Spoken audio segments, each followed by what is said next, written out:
भुवनेश्वर राम मंदिर राममय होती प्रति भक्तटे छुटी आसुचे महाप्रभु श्री रामचंद्र को दर्शन करने आपड़ देखा चाहिए कि भिड़ परिलक्षित होता छड़ा ओटीवी अगणित दर्शक प्रभु श्री रामचंद्र को दर्शन करने चाहिए हूँ भुवनेश्वर राम मंदिर दृश्य राम भरता लक्ष्मण माता जानकी सहित बजरंगबली दर्शन कर भक्तटे हाथ टेकी दौचे प्रभु श्री रामचंद्र को दर्शन करने हजार हजार लक्ष लक्ष भक्त भिड़ सका संध्या भिड़ थोड़ा ना आज भली पवित्र दिवस कि प्रभु श्री रामचंद्र टिके झलक पाईगले टिके मोबाइल किए मोबाइल प्रभु को दर्शन करने ये हूँ से भक्तिमय परिवेश ये हूँ आध्यात्मिक परिवेश पूरा देश जिते राममय होती पूरा देश जिते आध्यात्मिक परिवेश झुमुची से भुवनेश्वर भी बात क्यों पड़ो तार केते भिड़ देखिले आज। जय श्री राम।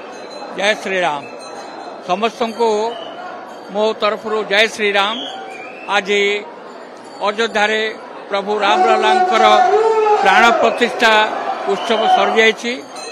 प्रभु रामचंद्र आज विराजमान हो सारी यही उपलक्षे सारा भारत वर्ष रे कौन विदेश रे मध्य प्रभु रामंकर आज प्राण प्रतिष्ठा उपलक्षे कार्यक्रम सब होइछि।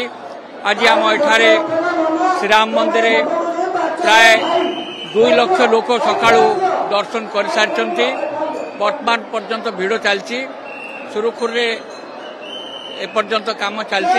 आज दिन तमाम कौन कार्यक्रम होइतिला? दिन तमाम सकाळु पूजा अर्चना जहाँ हवा कथा जो समय होती सका 7टार आरती दर्शन है गोटे बेलू भोग आरती भी दर्शन कर बाकी यहाँ संध्या बेले 7टा समय श्रृंगार आरती दर्शन संध्या आरती दर्शन भक्त मान कर प्रसाद सेवन कार्यक्रम भी दिन में थिला आज भक्त मान तरफ एवं मारवाड़ी पंचायत तरफ भी आज बुंदिया सेव बंटन कराइला। यही भाव में ये कार्यक्रम आज दिन जाक चलती। वर्तमान राति प्राय 10टा 10:30 पर्यंत मंदिर खोला रही।